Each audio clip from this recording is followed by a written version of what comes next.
Hello everyone, welcome to the CGPSC coach. आज के session में हम संघ की न्यायपालिका मतलब कि सर्वोच्च न्यायालय, उच्चतम न्यायालय या फिर सुप्रीम कोर्ट के बारे में बात करेंगे। होता क्या है, किसी भी सभ्य समाज की जो कल्पना है वो बिना निष्पक्ष न्यायपालिका के संभव नहीं है। तो बिना निष्पक्ष न्यायपालिका के एक अच्छे समाज, एक सभ्य समाज की स्थापना नहीं की जा सकती।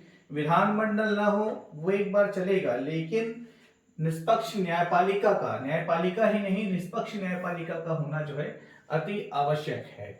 तो भारतीय संविधान का जब निर्माण हुआ तो हालांकि उच्चतम न्यायालय की स्थापना और हाईकोर्ट वगैरह की स्थापना जो है संवैधानिक विकास के अंतर्गत भी हमने देखा है, लेकिन यहाँ पे जब हम संविधान के ऊपर डिस्कस कर रहे हैं तो संघ की न्यायपालिका मतलब कि भारत का स्वतंत्र होने के बाद, भारतीय संविधान लागू होने के बाद जो न्यायिक व्यवस्था भारत में की गई, जिसके अंतर्गत सर्वोच्च न्यायालय जो है वो उच्चतम न्यायालय है। ठीक है, तो सर्वोच्च न्यायालय के रूप में जिस न्यायालय की स्थापना की गई उसके बारे में आज हम विस्तार से बात करेंगे। तो संविधान में अनुच्छेद 124 से लेकर 147 तक, सबसे पहले ये बात ध्यान में रखनी है कि संविधान में अनुच्छेद 124 से लेकर 147 तक जो भी पॉइंट्स दी गए हैं, जो भी बातें बताई गई है, वह सब उच्चतम न्यायालय से संबंधित है। तो सबसे पहले हम देखते हैं उच्चतम न्यायालय के गठन की बात। और उच्चतम न्यायालय के गठन की जो बात है वो अनुच्छेद क्रमांक 124 में बताया गया है। तो 124 में क्या है, तो उच्चतम न्यायालय की गठन की बात है। तो उच्चतम न्यायालय का जो गठन है वो मुख्य न्यायाधीश एवं अन्य न्यायाधीश को मिलाकर होता है। ठीक है, मुख्य न्यायाधीश एवं अन्य न्यायाधीश को मिलाकर के उच्चतम न्यायालय का गठन होता है। तो जब संविधान का प्रवर्तन हुआ तब एक मुख्य न्यायाधीश और 7 अन्य न्यायाधीश के रूप में उच्चतम न्यायालय का गठन का प्रावधान किया गया।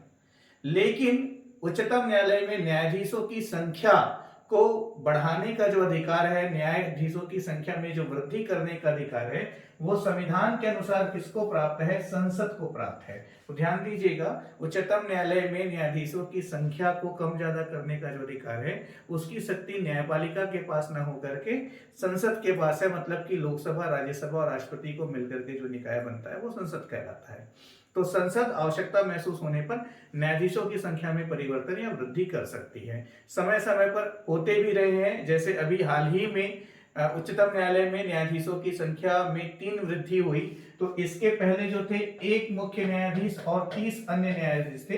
अभी 3 अन्य न्यायाधीशों की संख्या में वृद्धि हुई है। तो वर्तमान में उच्चतम न्यायालय में एक मुख्य न्यायाधीश और 33 अन्य न्यायाधीश हैं। इस तरह से कुल न्यायाधीशों की संख्या कितनी हो जाती है उच्चतम न्यायालय में, 34 हो जाती है। और वर्तमान, इसके पहले उच्चतम न्यायालय के जो मुख्य न्यायाधीश थे वो S.A. बोबडे थे। अभी वर्तमान में उच्चतम न्यायालय के मुख्य न्यायाधीश है नाथुलापति वेंकट रमन्ना, N.V.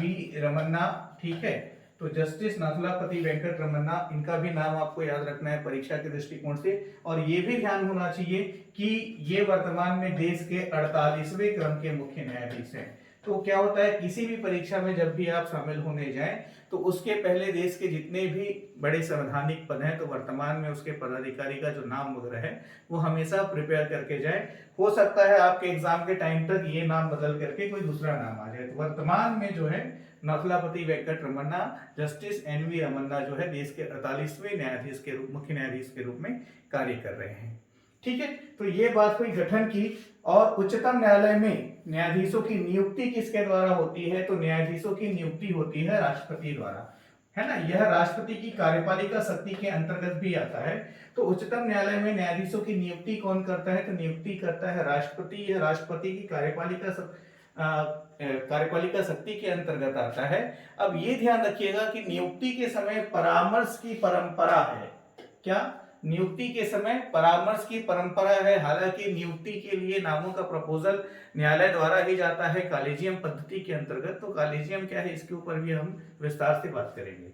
तो नियुक्ति की परामर्श की परंपरा की जहां पर बात होती है तो ध्यान दीजिएगा, उच्चतम न्यायालय के मुख्य न्यायाधीश की नियुक्ति के लिए, उच्चतम न्यायालय के मुख्य न्यायाधीश की नियुक्ति के लिए, मतलब कि CJI, chief justice of India की नियुक्ति के लिए राष्ट्रपति जो है उच्चतम न्यायालय के अन्य न्यायाधीश एवं हाईकोर्ट के जो मुख्य न्यायाधीश हैं उनसे परामर्श प्राप्त कर सकता है।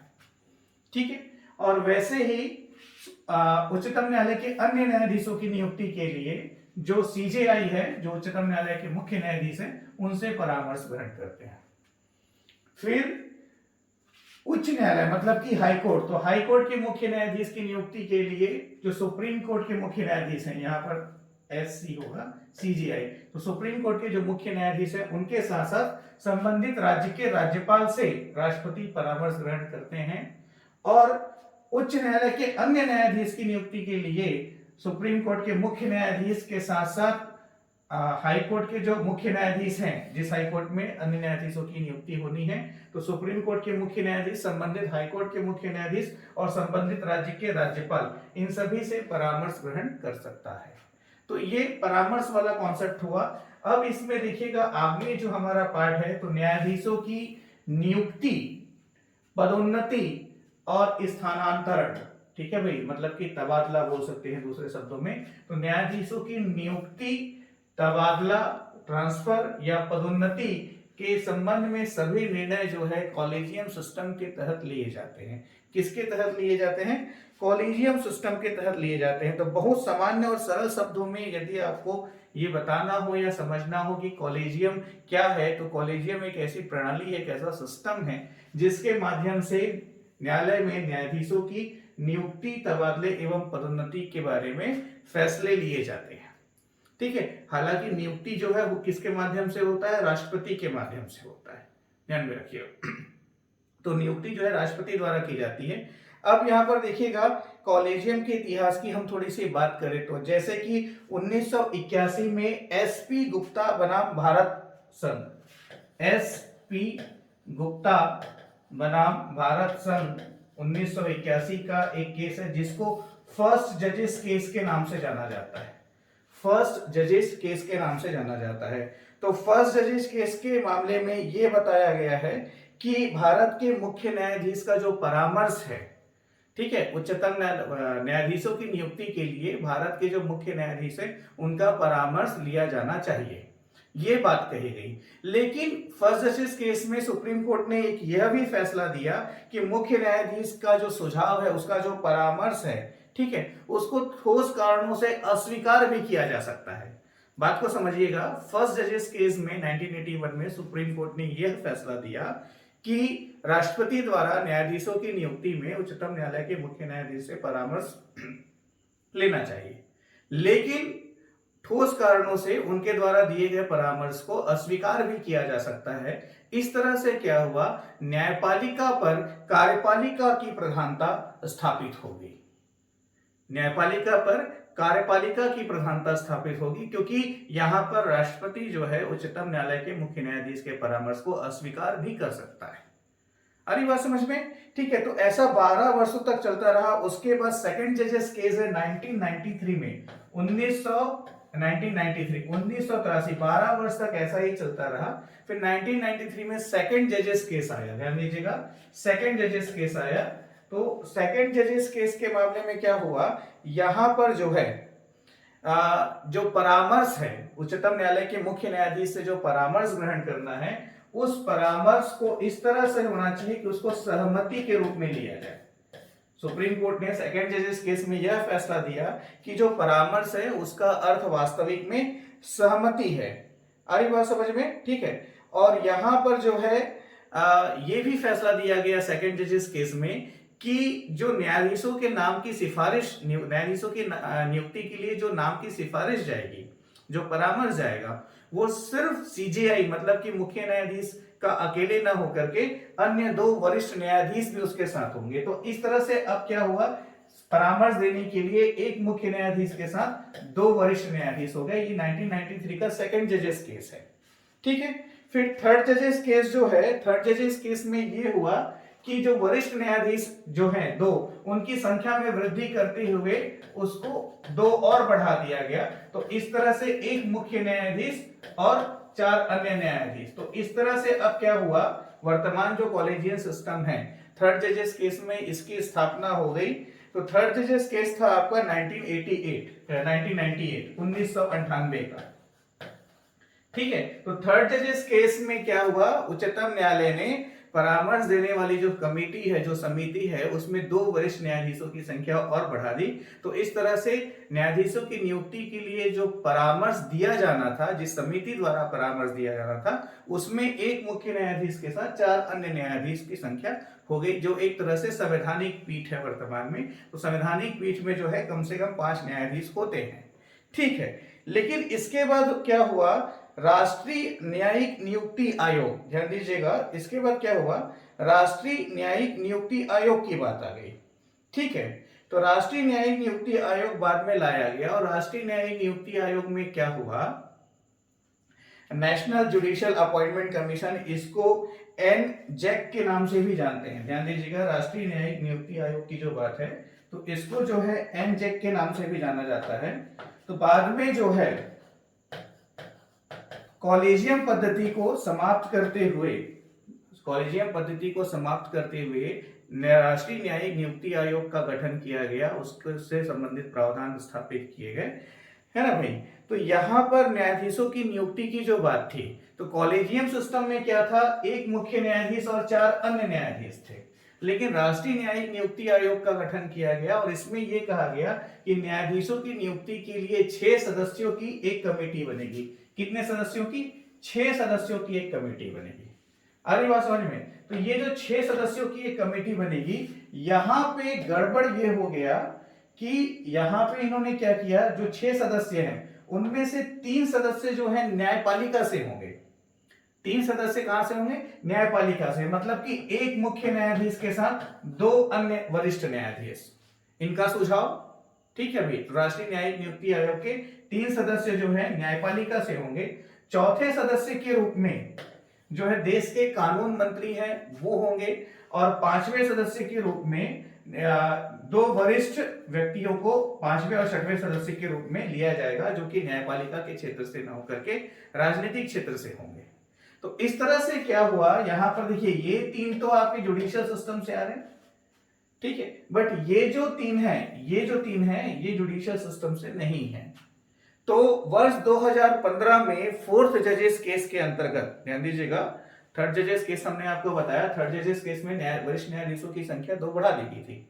तो 2015 में 4th जजेस केस के अंतर्गत क्या हुआ, सुप्रीम कोर्ट ने जो एनजेक है, राष्ट्रीय न्यायिक नियुक्ति आयोग की जो बात हुई, ठीक है, इसको जो है असंवैधानिक करार देते हुए शून्य कर दिया।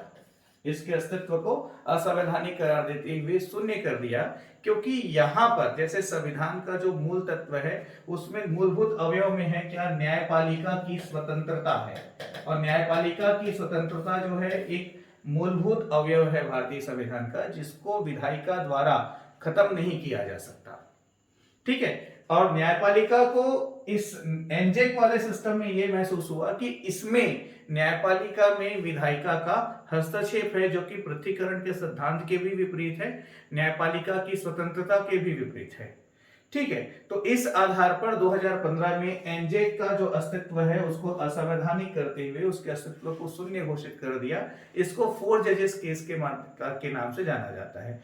तो वर्तमान में कॉलेजियम पद्धति द्वारा ही सुप्रीम कोर्ट या हाई कोर्ट वगैरह में न्यायाधीशों की नियुक्ति के लिए नाम की सिफारिश होती है, ध्यान रखिएगा। और स्थानांतरण और पदोन्नति की भी सिफारिश जो है कॉलेजियम सिस्टम के द्वारा ही होती है, कॉलेजियम समिति द्वारा ही होती है। यहाँ पर एक बात और है कि जैसे कि मान लो कॉलेजियम के द्वारा किसी न्यायाधीश का नाम दिया गया नियुक्ति के लिए राष्ट्रपति के पास, तो होता क्या है, कॉलेजियम जो भी नाम है, नाम का निर्धारण करने के बाद उस प्रपोजल को देश के जो कानून मंत्री हैं उनके पास भेजता है, और फिर जो कानून मंत्री हैं वो उसको प्रधानमंत्री तक भेजते हैं, और प्रधानमंत्री के माध्यम से वो राष्ट्रपति के पास जाता है, ठीक है भाई। तो यहाँ पर फिर राष्ट्रपति द्वारा नियुक्ति होती है उस जो भी नाम है। तो यहाँ पर यहाँ पर राष्ट्रपति को यह अधिकार है कि जो भी नाम वगैरह भेजा गया है तो उसको लेकर के राष्ट्रपति द्वारा स्पष्टीकरण मांगा जा सकता है, जिसको बताना आवश्यक है। और यदि नाम पर पुनर्विचार करने के लिए राष्ट्रपति ने प्रपोजल वापस भेज दिया और फिर कॉलेजियम ने नाम पर पुनर्विचार करने के बाद उसी नाम को ही दूसरी बार भी सिफारिश कर दी उसी नाम की, तो इस स्थिति में राष्ट्रपति द्वारा उसकी नियुक्ति किया जाना जो है अनिवार्य है। दूसरे बार वही नाम जाने के बाद राष्ट्रपति जो है नियुक्ति से मना नहीं कर सकते, आ रही बात समझ में? तो ये एक सिस्टम है न्यायाधीशों की नियुक्ति वाला। तो मैं समझता हूं कि इसकी ठोस पूरी जानकारी शायद आपको न रही हो, इसलिए मैंने इसको आपको विस्तार से बताना जो है आवश्यक समझा। अब यहाँ पर एक ध्यान देने वाली बात ये होती है कि भाई जैसे कॉलेजियम सिस्टम है तो इसका ड्रॉबैक वगैरह क्या है, ठीक है। तो ड्रॉबैक वगैरह की बात होती है तो इसमें ध्यान दीजिएगा। एक चीज मैं आपको और बता दूं, न्यायाधीशों की नियुक्ति की का जब प्रपोजल सरकार के पास जाता है, किसी सुप्रीम कोर्ट हो या हाई कोर्ट हो, तो वहां पर न्यायाधीशों की नियुक्ति का जब प्रपोजल जाता है तो सरकार द्वारा इंटेलिजेंस ब्यूरो, आसूचना ब्यूरो, ठीक है, इंटेलिजेंस ब्यूरो, जिसको हिंदी में आसूचना ब्यूरो के नाम से हम जानते हैं, ठीक है। तो इंटेलिजेंस ब्यूरो आईबी द्वारा संबंधित व्यक्ति का जो पूरा रिकॉर्ड वगैरह है यहाँ पर वो पूरा खंगाला जाता है। जस्ट लाइक जैसे किसी वकील वगैरह को न्यायाधीश के रूप में नियुक्ति करने का जब प्रपोजल वगैरह जाता है तो इंटेलिजेंस ब्यूरो द्वारा उस संबंधित व्यक्ति की पूरी जो इंक्वायरी है वो सरकार पहले करवाती है नियुक्ति देने से पहले, ठीक है। तो ये भी एक सिस्टम में है। तो यहाँ पर कॉलेजियम का जो क्रिटिसाइज है, आलोचना जो है कुछ स्टेटमेंट के माध्यम से होता है, जैसे कि पारदर्शिता की कमी, क्योंकि ये पूरा का पूरा जुडिशियल वर्क है और आम आदमी से जो बेसिस हैं किस आधार पर लिया गया, क्या किया गया, इन सब चीजों के बारे में नहीं बताया जाता है आम आदमी को, पब्लिक को, ठीक है। जैसे सरकार जो भी अपना काम करती है तो वो राजपत्र पे प्रकाशित करने के माध्यम से सारी चीजों को पब्लिक तक पहुंचाती है, सोशल मीडिया, न्यूज मीडिया के माध्यम से पहुंचाती है। तो यहाँ पर जो है पारदर्शिता की कमी, दूसरा भाई भतीजावाद भी देखने को मिलता है, इस तरह से भी इसकी आलोचना होती है, क्योंकि अधिकतर ऐसा होता है कि जो जज वगैरह रह चुके हैं वो अपने ही सगे संबंधी, अपने आसपास के लोगों का नाम जो है ज्यादा प्रपोजल में रखते हैं, ठीक है। और इस तरह से कई प्रकार के सार्वजनिक विवाद वगैरह भी देखने सुनने को मिल जाते हैं, ठीक है। और ये भी है कि भाई भतीजावाद की वजह से निश्चित तौर पर जहां पर पक्षपात यदि हो तो जो कनिष्ठ न्यायाधीश हैं, जो अधिक प्रतिभाशाली न्यायाधीश वगैरह हैं, उनको जो है उनका स्थान नहीं मिल पाता है। तो इस तरह से जो वरिष्ठ अधिवक्ता हैं, जिनको कानून की अच्छी जानकारी है, समेत कानून विशेषज्ञ वगैरह हैं, तो कभी कभी ऐसा होता है कि ऐसे लोगों को उचित स्थान नहीं मिल पाता है। तो इस तरह से कुछ पॉइंट के बेसिस पे कॉलेजियम की आलोचना भी होती है, पर वर्तमान में न्यायाधीशों की नियुक्ति, पदोन्नति और स्थानांतरण के लिए कॉलेजियम समिति जो है उसी के द्वारा नाम प्रपोजल दिया जाता है, उसी के द्वारा कार्य होता है, ठीक है। तो ध्यान रखिएगा। तो ये हमने आपको बता दिया। तो अच्छा, कौन सा संविधान संशोधन, तो ये आपका 99 संविधान संशोधन अधिनियम के माध्यम से एनजेक की स्थापना हुई थी, तो उसको जो है असंवैधानिक घोषित कर दिया गया था। तो ये भी ध्यान रखिएगा, एनजेक राष्ट्रीय न्यायिक नियुक्ति आयोग की जो स्थापना है वो 99 संविधान संशोधन अधिनियम के द्वारा की थी, 99 अमेंडमेंट ऑफ कॉन्स्टिट्यूशन, ठीक है।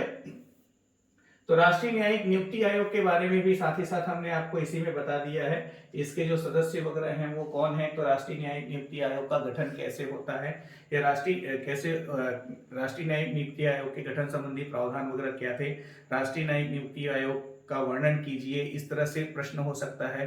कॉलेजियम पद्धति को समझाइए, इस तरह से मुख्य परीक्षा के प्रश्न होते हैं। तो इसका उत्तर अब आप, मैं समझता हूं कि बखूबी दे सकते हैं, नोट्स में भी चीजों को इंक्लूड कर दिया गया है, ठीक है।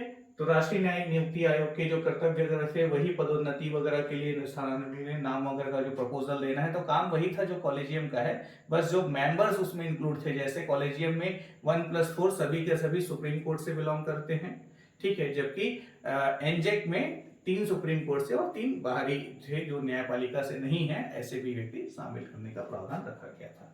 चलिए आगे देखते हैं। अब उच्चतम न्यायालय के जो न्यायाधीश हैं इनके कार्यकाल को लेकर के, तो इनके कार्यकाल की बात की जाए तो देखिएगा, अधिकतम 65 वर्ष की आयु तक पद पर बने रह सकते हैं। कोई भी उच्चतम न्यायालय के जो न्यायाधीश हैं वो अधिकतम 65 वर्ष की आयु तक अपने पद पर बने रह सकते हैं। तो कार्यकाल कब तक है, तो 65 वर्ष की आयु तक है, ये याद रखिएगा, है ना। 4 वर्ष, 5 वर्ष वाला या 6 वर्ष ऐसा प्रावधान नहीं है। अब मान लो कोई जो है सुप्रीम कोर्ट का कोई न्यायाधीश जो है, सुप्रीम कोर्ट का मुख्य न्यायाधीश 60 वर्ष की आयु में बना तो 5 वर्ष तक वो बना रहेगा। तो 65 वर्ष की आयु तक न्यायाधीश बने रहते हैं, चाहे वो मुख्य न्यायाधीश हो चाहे वो अन्य न्यायाधीश हो, सभी के लिए एक ही जैसा प्रावधान है, ठीक है।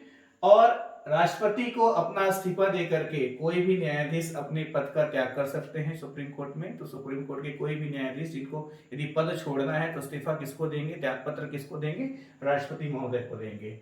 संसद की सिफारिश पर राष्ट्रपति द्वारा पद से हटाया जा सकता है। तो यहाँ पर ध्यान दीजिएगा, राष्ट्रपति द्वारा नियुक्ति तो होती है, उसके साथ साथ राष्ट्रपति स्वेच्छा से न्यायाधीश, मुख्य न्यायाधीश या अन्य न्यायाधीश को उनके पद से नहीं हटा सकता। तो उसके लिए क्या होता है, दोनों में से एक सदन में प्रस्ताव रखा जाता है, फिर एक सदन से पारित होने के बाद दूसरे सदन में जाता है, दोनों सदन से पारित होने के बाद फिर वो राष्ट्रपति के पास जाता है, फिर उसके बाद उसको पद से हटाया जाता है। तो ये भी ध्यान रखिएगा कि संसद की सिफारिश पर राष्ट्रपति द्वारा पद से हटाया जा सकता है मुख्य न्यायाधीश या अन्य न्यायाधीश को, ठीक है।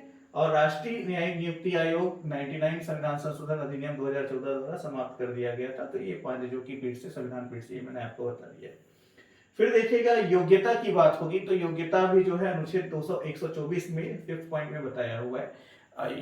ये संवैधानिक पद है, तो देश के जितने भी संवैधानिक पद हैं उसमें पहली योग्यता तो यही है कि भारत का नागरिक हो। तो योग्यता के संबंध में देखिएगा, भारत का नागरिक हो, कम से कम लगातार 5 वर्ष तक, ध्यान रखिएगा, कम से कम लगातार 5 वर्ष तक। तो यहाँ पे ये महत्वपूर्ण है, कम से कम लगातार 5 वर्ष तक किसी एक या 2 या उससे अधिक उच्च न्यायालय का न्यायाधीश रह चुका हो। उच्च न्यायालय मतलब कि हाई कोर्ट। तो उच्चतम न्यायालय में किसी न्यायाधीश की नियुक्ति होनी है तो भारत का नागरिक होने के साथ साथ ध्यान रखिएगा, किसी एक ही हाई कोर्ट में या 2 हाई कोर्ट में या एक से अधिक जितने भी हाई कोर्ट हैं सभी को मिलाकर के कम से कम 5 वर्ष तक, ठीक है, क्या 5 वर्ष तक न्यायाधीश रह चुका हो, न्यायाधीश की तरह कार्य कर चुका हो 5 वर्ष तक, ठीक है। कम से कम 10 वर्ष तक या उससे अधिक उच्च न्यायालय में वकालत कर चुका हो, या तो फिर कम से कम 10 वर्ष तक या उससे अधिक समय तक उच्च न्यायालय में, हाई कोर्ट में वकालत कर चुका हो, तो भी एज अ न्यायाधीश नियुक्ति की जा सकती है, ठीक है। या राष्ट्र और साथ साथ राष्ट्रपति की राय में परंपरागत विधिवेत्ता हो, कानून विशेषज्ञ हो, ऐसा राष्ट्रपति का मानना है। तो इस आधार पर उच्चतम न्यायालय में न्यायाधीशों की नियुक्ति होती है। तो ये न्यायाधीशों की नियुक्ति से संबंधित योग्यता से संबंधित प्रावधान है। अब आगे इसमें देखिएगा पद से हटाने का आधार। तो पद से हटाने के जब आधार की हम बात करते हैं तो कदाचार साबित होने पर या फिर कार्य करने में असमर्थता बताने पर, असमर्थ हूं कार्य करने में ऐसा कहने पर। तो यहाँ पे ध्यान दीजिएगा, ठीक है, पद से हटाने का आधार क्या होगा, कदाचार साबित होने पर, मतलब कि चूंकि जुडिशियल सिस्टम है तो यदि अपने कर्तव्य का ठीक से पालन न करें या जो भी अधिकार दिए गए हैं, पावर दिए गए हैं, उसका दुरुपयोग वगैरह करें, तो साबित कदाचार के आधार पर, कदाचार साबित होने पर या असमर्थता सिद्ध होने पर उनको उनके पद से हटाया जा सकता है। शपथ ग्रहण, तो उच्चतम न्यायालय के मुख्य न्यायाधीश एवं अन्य न्यायाधीश जो हैं, तो ये किसके समक्ष शपथ ग्रहण करते हैं की बात हो तो राष्ट्रपति या उसके द्वारा नियुक्त किसी व्यक्ति के समक्ष। तो सामान्यतः ऐसा होता है कि जैसे जो मुख्य न्यायाधीश हैं, देश के जो मुख्य न्यायाधीश हैं उनको जो है राष्ट्रपति द्वारा शपथ ग्रहण कराया जाता है और अन्य न्यायाधीश वगैरह जो हैं उनको मुख्य न्यायाधीश द्वारा शपथ ग्रहण कराया जाता है। सामान्यतः ऐसा होता है। तो शपथ ग्रहण के संबंध में संविधान में प्रावधान है कि राष्ट्रपति के समक्ष शपथ ग्रहण करेंगे या फिर उनके द्वारा किसी व्यक्ति के समक्ष। वेतन, अनुच्छेद 125 में उच्चतम न्यायालय के न्यायाधीशों के वेतन के बारे में बताया गया है। इनका वेतन जो है संचित निधि पर भारित होता है, ध्यान रखिएगा।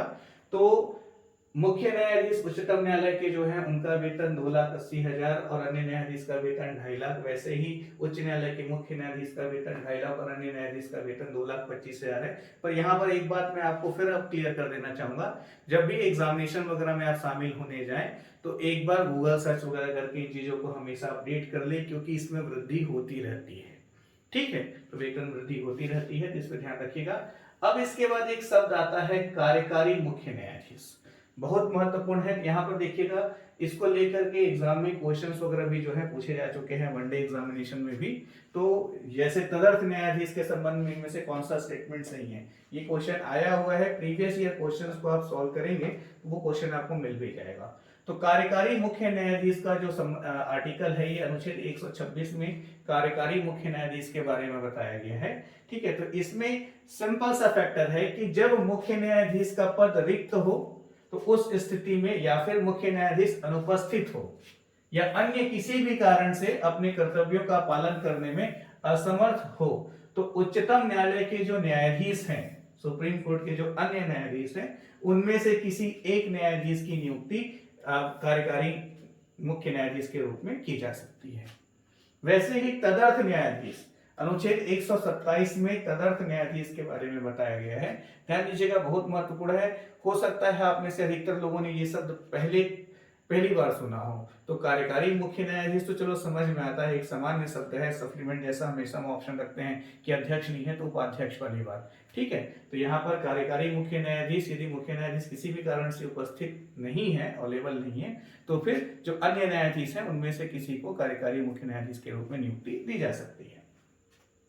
तो तदर्थ न्यायाधीश देखिएगा, अनुच्छेद 127 के अंतर्गत क्या होता है, सुप्रीम कोर्ट में जैसे जजमेंट का फैक्टर है, तो एक तो संवैधानिक पीठ होती है जिसमें 5 न्यायाधीश बैठते हैं।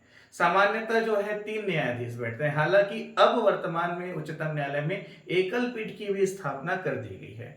तो होता क्या है, यदि कभी किसी मामले में न्यायाधीशों की कमी होती है या न्यायाधीशों की गणपूर्ति न होने पर, जो निश्चित संख्या है उतने न्यायाधीश उपलब्ध न होने पर, राष्ट्रपति की अग्रिम स्वीकृति द्वारा, ये ध्यान रखिएगा, राष्ट्रपति की अग्रिम स्वीकृति द्वारा मुख्य न्यायाधीश के माध्यम से, या मुख्य न्यायाधीश जो है तदर्थ न्यायाधीशों की नियुक्ति कर सकता है। तो ध्यान रखिएगा, स्टेटमेंट में क्वेश्चन आया था कि तदर्थ न्यायाधीश के संबंध में इनमें से कौन सा एक सही है या कौन सा संबंधित है। तो प्रश्न का उत्तर यही था कि गणपूर्ति न होने पर मुख्य न्यायाधीश द्वारा तदर्थ न्यायाधीश की नियुक्ति की जाती है। तो यही बात अभी मैंने आपको बताई कि निश्चित गणपूर्ति न होने पर राष्ट्रपति की अग्रिम स्वीकृति से मुख्य न्यायाधीश द्वारा तदर्थ न्यायाधीश की नियुक्ति की जा सकती है, नियुक्ति कर सकता है। अब तदर्थ न्यायाधीश के रूप में किसको नियुक्ति दे सकता है, तो उस व्यक्ति को जो किसी उच्च न्यायालयों का या फिर क्या न्यायाधीश रह चुका हो या उच्चतम न्यायालय का न्यायाधीश बनने की योग्यता रखता हो। ध्यान रखिएगा, जो उच्च न्यायालय का न्यायाधीश रह चुका हो या और उच्चतम न्यायालय का न्यायाधीश बनने की योग्यता रखता हो, ऐसे किसी व्यक्ति को तदर्थ न्यायाधीश के रूप में नियुक्ति दी जा सकती है। ठीक है, तदर्थ न्यायाधीशों की नियुक्ति सिर्फ उच्चतम न्यायालय में ही होती है, उच्च न्यायालय में तदर्थ न्यायाधीशों की नियुक्ति नहीं होती है। तो तदर्थ न्यायाधीश की नियुक्ति सिर्फ उच्चतम न्यायालय में की जाती है, ध्यान रखिएगा। ठीक है, तो सामान्यतः ऐसा होता है कि जो सेवानिवृत्त न्यायाधीश वगैरह हैं उनको तदर्थ न्यायाधीश के रूप में आवश्यकता पड़ने पर नियुक्ति दी जाती है। वैसे ही अगला शब्द है आपका सेवानिवृत्त न्यायाधीश, अनुच्छेद 128। तो अनुच्छेद 128 में सेवानिवृत्त न्यायाधीश के बारे में बताया गया है। इसमें देखिएगा, मुख्य न्यायाधीश राष्ट्रपति की पूर्व स्वीकृति लेकर उच्चतम न्यायालय या उच्च न्यायालय के किसी अवकाश प्राप्त न्यायाधीश से उच्चतम न्यायालय के न्यायाधीश के रूप में बैठने और कार्य करने का अनुरोध कर सकता है। तो यहाँ पर भी राष्ट्रपति की पूर्व स्वीकृति लेकर मुख्य न्यायाधीश जो है कर सकता है, सेवानिवृत्त न्यायाधीश से काम ले सकता है। ठीक है भाई, तो यहाँ पर राष्ट्रपति की पूर्व अनुमति आवश्यक है। अब यहाँ पर अगला शब्द है हमारा उच्चतम न्यायालय का कार्यस्थल, सुप्रीम कोर्ट का जो वर्किंग प्लेस है। ठीक है, तो इसका जो वर्तमान में जो कार्यस्थल है वो नई दिल्ली में है। हम सभी को मालूम है सुप्रीम कोर्ट कहाँ है, तो नई दिल्ली में है।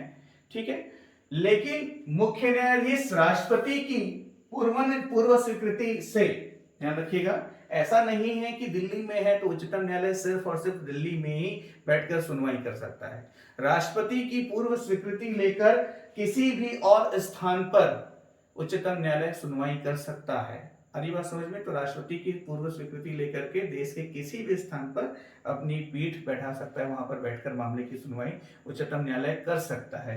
हुआ भी है 2 बार, दिल्ली के बाहर जो है उच्चतम न्यायालय ने सुनवाई की है, एक बार हैदराबाद में और एक बार श्रीनगर में। किस मामले में और कब के लिए आप गूगल सर्च कर लीजिएगा, परीक्षा के दृष्टिकोण से महत्वपूर्ण नहीं है। आगे देखिए, निर्णय की प्रक्रिया। ठीक है, तो निर्णय की प्रक्रिया की जब बात होती है तो यहाँ पर निर्णय जो है आपका बहुमत से होता है। जैसे मैंने आपको उदाहरण दिया कि 3 न्यायाधीशों का एक पीठ होता है, तो 2-1 के बहुमत से, वैसे ही संवैधानिक पीठ वगैरह की बात आती है तो उसमें 5 न्यायाधीश होते हैं, तो 4-1, 3-2, तो बहुमत के माध्यम से। हालांकि वर्तमान में जो है एकल पीठ की भी व्यवस्था कर दी गई है, तो एकल पीठ में न्यायाधीश द्वारा जो निर्णय दिया जाएगा वही निर्णय होगा। ठीक है, तो ये निर्णय की प्रक्रिया है, इसके बारे में ज़्यादा कॉम्प्लिकेटेड नहीं है, मैं समझता हूँ ज़्यादा परेशानी नहीं होनी चाहिए। ठीक है, फिर आगे देखिएगा, ये जो पॉइंट है ये मुख्य परीक्षा के लिए महत्वपूर्ण है विशेष तौर पर। उच्चतम न्यायालय की संवैधानिक स्थिति समझाइए या उच्चतम न्यायालय की संवैधानिक स्वतंत्रता को स्पष्ट कीजिए। उच्चतम न्यायालय की संवैधानिक स्थिति को समझाइए या उच्चतम न्यायालय की संवैधानिक स्वतंत्रता को का वर्णन कीजिए, को स्पष्ट कीजिए, को समझाइए। इस तरह से प्रश्न जो है पूछा जा सकता है। तो यहां पर देखिएगा, उच्चतम न्यायालय के न्यायाधीशों की नियुक्ति राष्ट्रपति मंत्रिपरिषद की सलाह से करता है। फिर भी इस मामले में राष्ट्रपति जो है भारत के मुख्य न्यायाधीश से परामर्श करता है। तो इसके बारे में कॉलेजियन सिस्टम का जो क्या रोल है वो तो हमने बता ही दिया। ठीक है, तो उच्चतम न्यायालय के न्यायाधीशों की जो नियुक्ति है तो राष्ट्रपति तो अपना प्रत्येक कार्य मंत्रिपरिषद की सलाह अनुसार ही करता है। जैसे हमने आपको बताया, कॉलेजियम के द्वारा जो नाम जाएगा वो कानून मंत्री के पास जाएगा, फिर वो प्रधानमंत्री के पास जाएगा, फिर प्रधानमंत्री के माध्यम से राष्ट्रपति द्वारा जाएगा। नाम को लेकर के स्पष्टीकरण राष्ट्रपति द्वारा मांगा जा सकता है, एक बार पुनर्विचार के लिए भेजा जा सकता है, वही नाम दोबारा आता है तो फिर राष्ट्रपति को नियुक्ति देना अनिवार्य होगा। तो संवैधानिक स्थिति की हम बात कर रहे हैं। राष्ट्रपति किसी भी न्यायाधीश को बुरे आचरण या कदाचार या अयोग्यता के आधार पर पद से मुक्त कर सकता है। ध्यान रखिएगा, अयोग्यता के आधार पर पद से मुक्त कर सकता है। ठीक है, पद से मुक्त कर सकता है। इसके लिए संसद के दोनों सदन अपनी कुल संख्या के बहुमत तथा उपस्थित एवं मतदान करने वाले 2/3 बहुमत, जिसको मतलब कि विशेष बहुमत के रूप में जाना जाता है। ठीक है, उपस्थित और मतदान करने वाले 2/3 जो कि कुल सदस्य संख्या के आधे से अधिक हो, इसको विशेष बहुमत कहा जाता है। तो दोनों ही सदन में विशेष बहुमत से जब पारित हो जाएगा, ठीक है, कि इस न्यायाधीश को उसके पद से हटाना है, तो पद से हटाने का प्रस्ताव जो है दोनों सदन के विशेष बहुमत से जब पारित हो जाएगा, फिर राष्ट्रपति द्वारा उसको उसके पद से हटाया जा सकता है। पद से हटाने का आधार जो है साबित कदाचार या फिर असमर्थता होगी। तो देखिएगा, हम उच्चतम न्यायालय की जो संवैधानिक स्थिति है, जो संवैधानिक स्वतंत्रता है, उसी के बारे में बात कर रहे हैं। न्यायाधीशों के वेतन भत्ते, छुट्टी, पेंशन में कोई परिवर्तन नहीं किया जा सकता, परंतु वित्तीय आपात के समय राष्ट्रपति द्वारा किया जा सकता है। न्यायाधीशों का जो वेतन, छुट्टी, पेंशन वगैरह है, इस बारे में इसमें परिवर्तन नहीं किया जा सकता, बेसिकली इसमें कटौती नहीं की जा सकती की बात है। ठीक है, हालांकि वित्तीय आपात की स्थिति में राष्ट्रपति द्वारा ऐसा किया जा सकता है। सर्वोच्च न्यायालय के प्रशासनिक व्यय, न्यायाधीश एवं अन्य जो कर्मचारी के वेतन भत्ते सभी हैं, वो किस पर भारित होते हैं? देश की संचित निधि पर भारित होते हैं। ये भी थोड़ी देर पहले हमने आपको बताया है। जो व्यक्ति सर्वोच्च न्यायालय में मुख्य न्यायाधीश या अन्य न्यायाधीश के पद पर रह चुका है, वो भारतीय क्षेत्र के किसी भी न्यायालय या किसी अधिकारी के समक्ष वकालत नहीं कर सकता। बहुत ही महत्वपूर्ण बिंदु है, ध्यान रखिएगा। तो कोई भी व्यक्ति जो उच्चतम न्यायालय के मुख्य न्यायाधीश या अन्य न्यायाधीश के रूप में कार्य कर चुका है, वो देश के किसी भी न्यायालय में या किसी भी विभाग में कहीं पर भी किसी भी प्रकार की वकालत नहीं कर सकता। ठीक है, अब जैसे हाई कोर्ट का के जो जज हैं, वो जिस हाई कोर्ट में एज अ जज रहे हैं, उसके अलावा अन्य हाई कोर्ट और सुप्रीम कोर्ट में वकालत कर सकते हैं। लेकिन चूंकि उच्चतम न्यायालय देश का सर्वोच्च न्यायालय है, तो वहां जो भी व्यक्ति एज अ जज, न्यायाधीश के रूप में कार्य किए हैं, तो वो किसी अन्य न्यायालय में वकालत नहीं कर सकते देश के। तो ये जो 5 पॉइंट्स है, ये उच्चतम न्यायालय की संवैधानिक स्थिति या उसकी संवैधानिक स्वतंत्रता को कवर करते हैं। ध्यान रखिएगा, मुख्य परीक्षा के लिए महत्वपूर्ण है। न्यायाधीशों को, जैसे पिछली कक्षाओं में हमने चर्चा किया, राज्यपाल, राष्ट्रपति को लेकर के जो उन्मुक्तियां प्राप्त है, वैसे ही संसद के सदस्यों को जो उन्मुक्तियां प्राप्त है, जो विशेषाधिकार प्राप्त हैं, वैसे ही न्यायाधीशों को भी विशेषाधिकार एवं उन्मुक्तियां प्राप्त हैं। तो ध्यान दीजिएगा, अनुच्छेद 121 में इसके बारे में बताया गया है। ठीक है, तो उन्मुक्तियों में मुख्य रूप से स्टेटमेंट क्या है? उच्चतम न्यायालय तथा उच्च न्यायालय के किसी भी न्यायाधीश द्वारा उनके कर्तव्यों के निर्वहन में किए गए आचरण पर संसद में चर्चा नहीं की जा सकती। ये सारी बातें जो है पृथकीकरण के सिद्धांत को स्थापित भी करती हैं कि कार्यपालिका, न्यायपालिका, विधायिका एक दूसरे के कार्य में हस्तक्षेप नहीं करेंगे। तो उन्मुक्तियों में मुख्य रूप से पॉइंट आपको ये मिलेगा क्या, कि न्यायाधीशों के कार्य या कर्तव्य परायण के संबंध में संसद में किसी भी प्रकार का प्रश्न चिन्ह स्थापित नहीं किया जा सकता, चर्चा नहीं की जा सकती। ठीक है, चलिए फिर इसमें आगे देखिएगा उच्चतम न्यायालय की शक्तियां। तो अब यहाँ पे देखिएगा ये जो पार्ट है ये महत्वपूर्ण है। यहाँ पर न्यायालय के क्षेत्राधिकार के बारे में हम बात करने जा रहे हैं। तो उच्चतम न्यायालय की शक्तियों के बारे में सबसे पहले हम देखें मूल क्षेत्राधिकार, या इसी को प्राइमरी पावर जो बोलते हैं, आरंभिक क्षेत्राधिकार जो है, इस तरह से भी कहा जा सकता है, समझा जा सकता है। तो आरंभिक क्षेत्राधिकार या मूल क्षेत्राधिकार, इसका जो वर्णन है ये देखने को मिलता है अनुच्छेद 131 में। कहां पर? अनुच्छेद 131 में प्रारंभिक क्षेत्राधिकार या मूल क्षेत्राधिकार के बारे में बताया गया है। अब ये भी मुख्य परीक्षा के लिए महत्वपूर्ण प्रश्न है कि उच्चतम न्यायालय के मुख्य या प्रारंभिक क्षेत्राधिकार के बारे में बताइए, उसका वर्णन कीजिए, स्पष्टीकरण दीजिए। ठीक है, इस तरह से प्रश्न हो सकता है। ठीक है, तो भारत सरकार और एक राज्य या एक से अधिक राज्यों के बीच कोई विवाद हो, जैसे दो राज्यों के बीच कोई विवाद है, या किसी राज्य का केंद्र के साथ कोई विवाद है, या केंद्र का एक से अधिक राज्यों के साथ कोई विवाद है, तो इस तरह के जो मामले हैं इसकी सीधी सुनवाई सुप्रीम कोर्ट में ही होती है। उसके अलावा और किसी भी न्यायालय में इस मामलों की सुनवाई नहीं होती है। तो केंद्र और किन्हीं राज्यों के दूसरी और या एक से अधिक राज्यों के बीच हो, तो ये वही बात जो अभी हमने आपको स्पष्ट की, या दो या अधिक राज्यों के बीच उत्पन्न कोई संवैधानिक अधिकारों को लेकर के कोई समस्या हो रही हो, तो मुख्य रूप से राज्यों का राज्य के साथ या राज्य का केंद्र के साथ, राज्यों का राज्य के साथ, राज्यों का केंद्र के साथ, राज्य का राज्य के साथ, राज्य का केंद्र के साथ किसी भी प्रकार का जो विवाद वगैरह है या कोई संवैधानिक संकट उत्पन्न होता है, तो इस तरह के जो मामले हैं वो सीधे सुप्रीम कोर्ट में जाते हैं। इसका उदाहरण वगैरह आपने देखा भी होगा, जैसे कि कर्नाटका वगैरह में सरकार ग्रहण वगैरह की बात आई, गोवा वगैरह में सरकार ग्रहण की बात आई कहीं पर, तो कुछ ऐसा महसूस हुआ कि नहीं भाई यहाँ पर कार्यपालिका अपनी शक्ति का ज्यादा दुरुपयोग कर रही है, ऐसा कुछ महसूस हुआ, तो सुप्रीम कोर्ट में केस गया भी। सुप्रीम कोर्ट ने तत्काल फ्लोर टेस्ट का आदेश दिया भी है। ठीक है, जिसके अंतर्गत मुख्यमंत्री को इस्तीफा भी देना पड़ा कर्नाटक में तत्काल ही। तो इस तरह से क्या है, जो क्या बोलना चाहिए, लोकतंत्र है उसकी स्थापना इस तरह से की जा सकती है। तो मुख्य रूप से यहाँ पर जो आरंभिक क्षेत्राधिकार है उसके बारे में अभी मैंने आपको बताया, कॉन्सेप्ट एकदम क्लियर है। राज्य का केंद्र के साथ, राज्यों का केंद्र के साथ, राज्य का राज्य के साथ, राज्यों का राज्य के साथ कोई विवाद हो, तो ये सभी विवाद जो है उच्चतम न्यायालय के मूल क्षेत्राधिकार या आरंभिक क्षेत्राधिकार के अंतर्गत आते हैं, अनुच्छेद 131 के अंतर्गत। ठीक है, अब समवर्ती क्षेत्राधिकार की हम बात करें तो जब हमने आपको संविधान का भाग 3 मूल अधिकार बताया था, तो उसमें रिट वगैरह की जो हमने बात की थी मूल अधिकार के संबंध में, तो यहाँ पर भी अनुच्छेद 32 के अंतर्गत सुप्रीम कोर्ट को पावर है क्या, मूल अधिकार का उल्लंघन होने पर कोई भी व्यक्ति जो है उच्च न्यायालय या उच्चतम न्यायालय में जा सकता है, इसके लिए रिट का प्रावधान है। इसके बारे में भी हम चर्चा कर चुके हैं। तो ये हुआ आपका आरंभिक क्षेत्राधिकार या मूल क्षेत्राधिकार, ध्यान रखिएगा। ठीक है, तो जो रिट का यूज करना है सुप्रीम कोर्ट में सीधे, वो भी मूल क्षेत्राधिकार या आरंभिक क्षेत्राधिकार के अंतर्गत समवर्ती क्षेत्राधिकार में आता है। समवर्ती मतलब सुप्रीम कोर्ट में भी जा सकता है, हाई कोर्ट में भी जा सकता है। आगे बढ़िए, अपीलीय क्षेत्राधिकार, अनुच्छेद 132 में अपीली क्षेत्राधिकार के बारे में बताया गया है। यह भी महत्वपूर्ण प्रश्न बनता है कि उच्चतम न्यायालय के अपीली क्षेत्राधिकार से आप क्या समझते हैं, या अपीली क्षेत्राधिकार को समझाइए।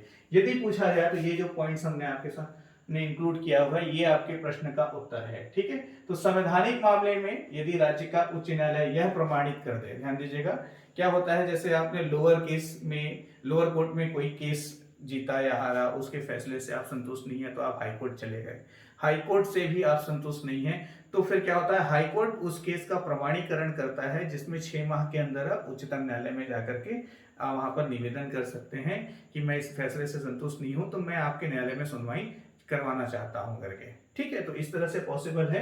तो इसके लिए सुप्रीम कोर्ट जाने के लिए हाई कोर्ट का प्रमाणीकरण की आवश्यकता होती है।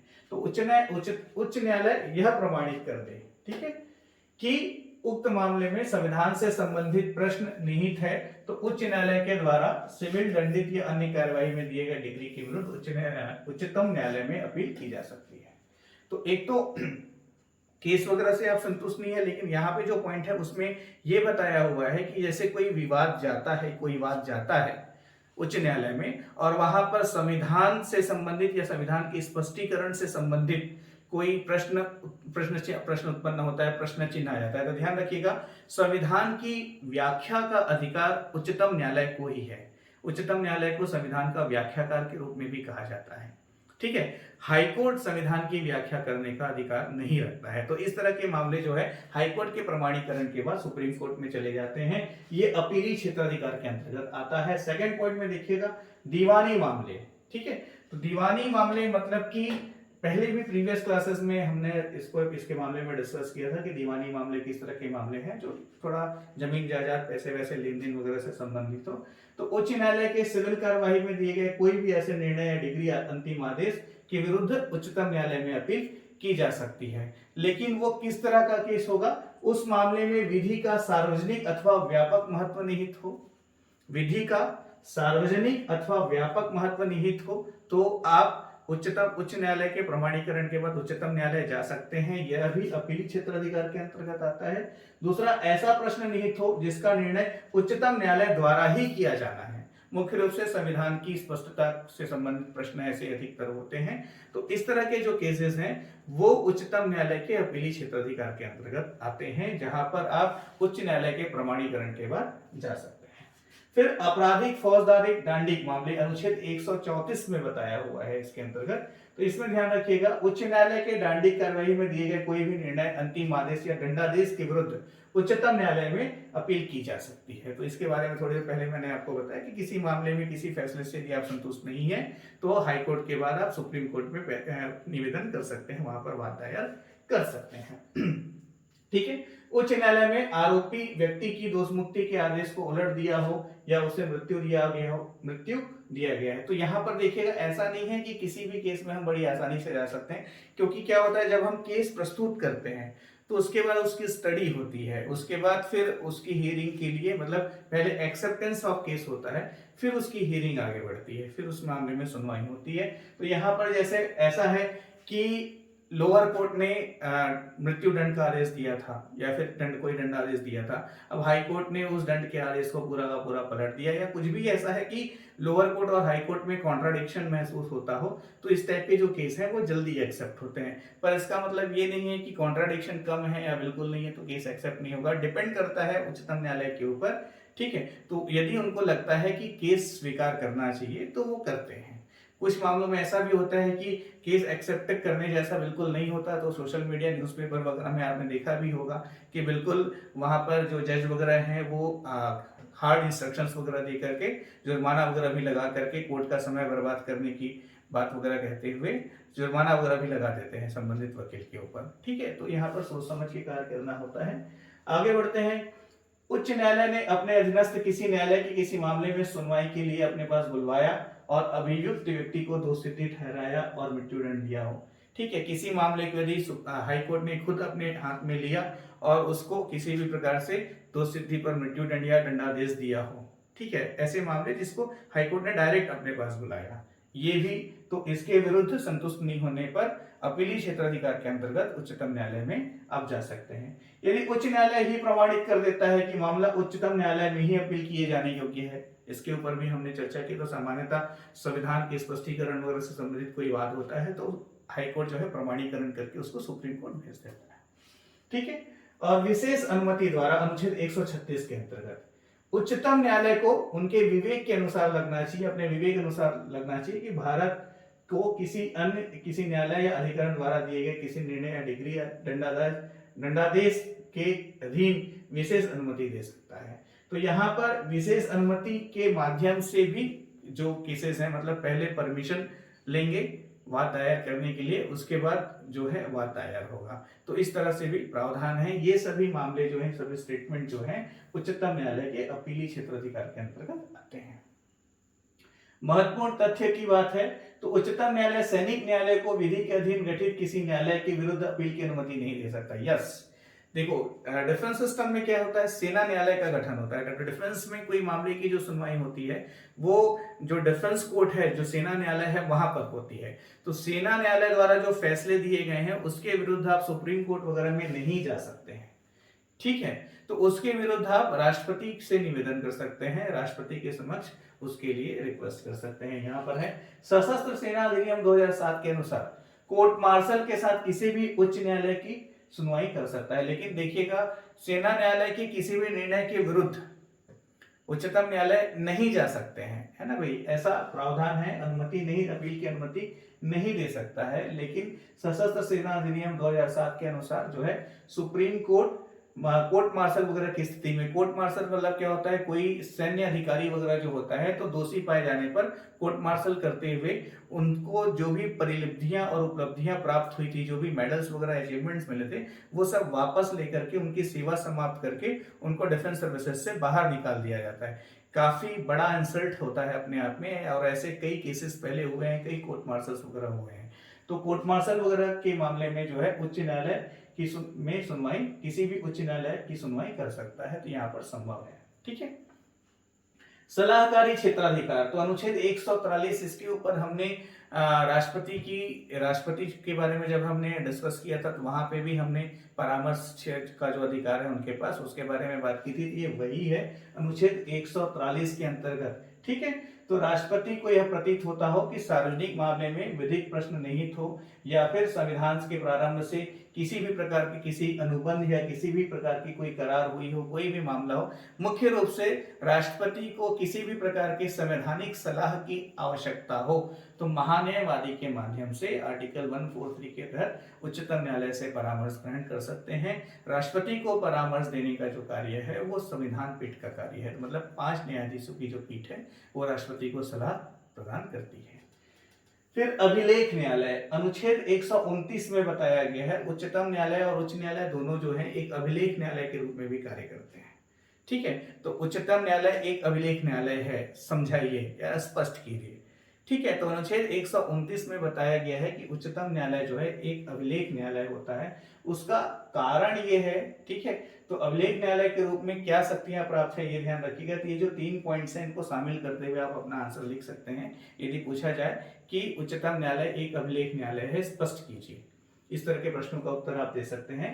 तो होता क्या है अभिलेख न्यायालय, अभिलेख मतलब लिखा हुआ। तो जो भी उच्चतम न्यायालय के निर्णय होते हैं, कार्यवाही होते हैं, ठीक है, ये सब एक अभिलेख के रूप में होता है, और यह अभिलेख जो है सब जगह साक्षी के रूप में रखे जाते हैं। होता क्या है, अभिलेख न्यायालय का काम मुख्य रूप से ये है कि उच्चतम न्यायालय जो भी निर्णय वगैरह देता है उसको पब्लिश किया जाता है, ठीक है। और पब्लिश करके जैसे देश भर के जो वकील वगैरह हैं, देश भर में जो अन्य उच्च न्यायालय हैं, जो अन्य हाई कोर्ट वगैरह हैं, वहां पर इसकी कॉपी वगैरह भेजी जाती है, ठीक है। देश भर के जो वकील वगैरह हैं वो ऑर्डर वगैरह करके अपने पास मंगाते हैं। तो इसका मुख्य रूप से बेसिस क्या होता है, कोर्ट में कभी भी कोई केस आपको लड़ना हो, किसी भी मामले में आप पैरवी कर रहे हैं, तो केस जीतने का बहुत सामान्य सा जो आधार होता है वो ये होता है कि संबंधित मामले में इस हाई कोर्ट ने या सुप्रीम कोर्ट ने इस तरह के जो फैसले दिए हैं, तो उन फैसलों का उदाहरण देते हुए आप उस मामले में संबंधित न्यायाधीश से निर्णय की मांग कर सकते हैं। और नॉर्मली ऐसा होता है कि जजेस वगैरह जो है वो भी निर्णय देने के लिए जो previous high court supreme court के जो निर्णय वगैरह रहे हैं उनको फॉलो अप में लेते हुए निर्णय देते हैं। बाद में उनके द्वारा दिए गए निर्णयों की भी जांच होती है, ठीक है। तो वो जो निर्णय दिए गए हैं वो किस आधार पर दिए गए हैं, इन सारी चीजों की जांच होती है। यदि किसी भी प्रकार से प्रक्रिया, नियम या विधि के विरुद्ध निर्णय दिए गए हों तो संबंधित न्यायाधीश के ऊपर भी वरिष्ठ न्यायाधीश या वरिष्ठ न्यायालय के माध्यम से कार्यवाही होती है। तो ये सभी प्रावधान हैं।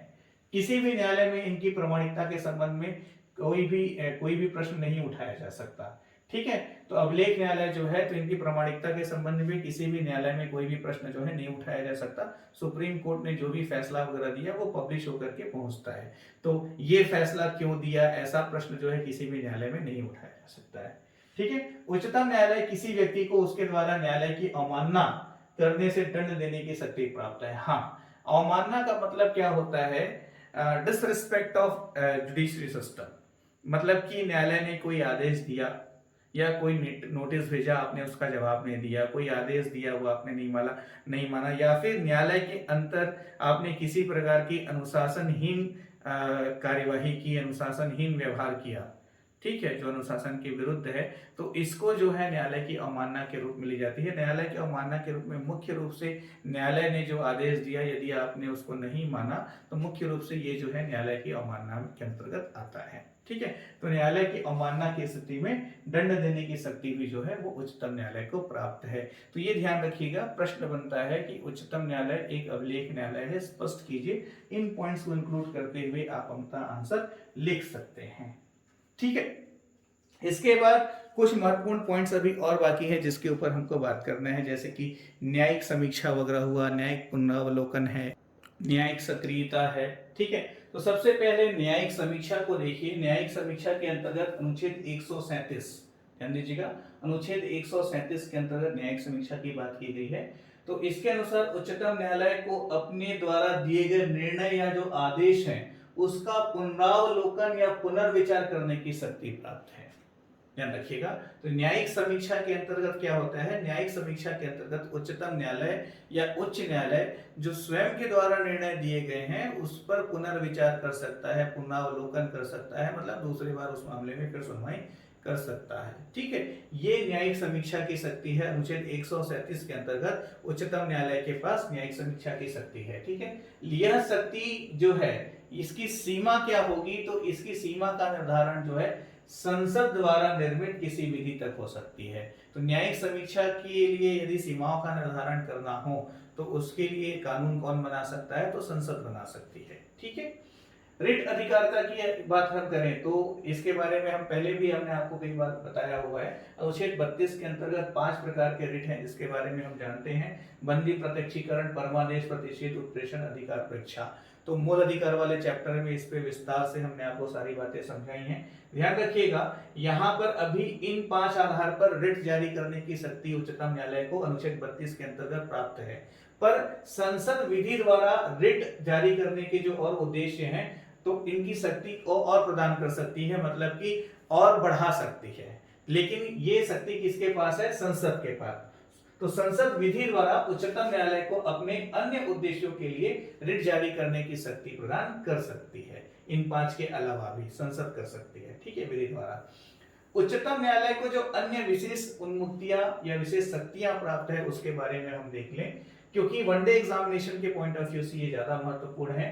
तो संघ लोक सेवा आयोग के जो अध्यक्ष हैं या सदस्य हैं, ठीक है, संघ लोक सेवा आयोग के जो अध्यक्ष या सदस्य हैं उनके व्यवहार या आचरण की जांच करवाते हुए उनको उनके पद से हटाने की परामर्श दे सकता है राष्ट्रपति को उच्चतम न्यायालय। राष्ट्रपति एवं उपराष्ट्रपति के निर्वाचन के संबंध में किसी भी प्रकार का कोई वाद वगैरह हो, आर्टिकल 71 हमने डिस्कस किया था, तो ये जो है इस मामले में उच्चतम न्यायालय ही सुनवाई कर सकता है।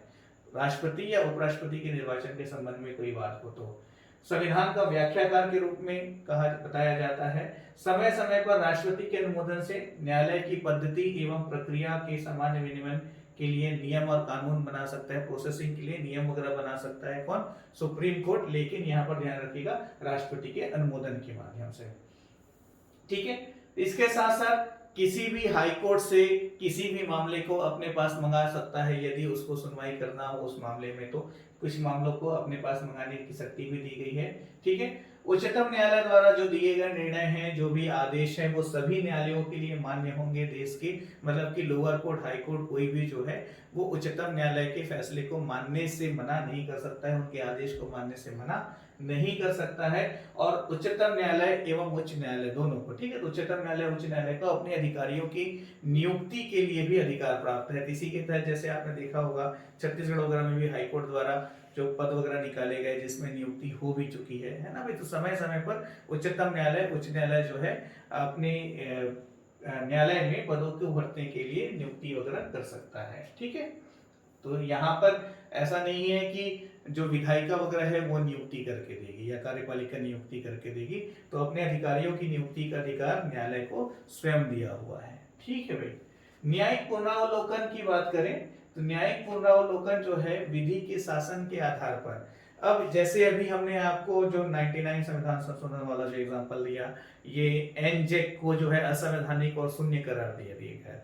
तो ये जो पावर है ये न्यायिक पुनरावलोकन के अंतर्गत सुप्रीम कोर्ट, हाई कोर्ट दोनों को प्राप्त है।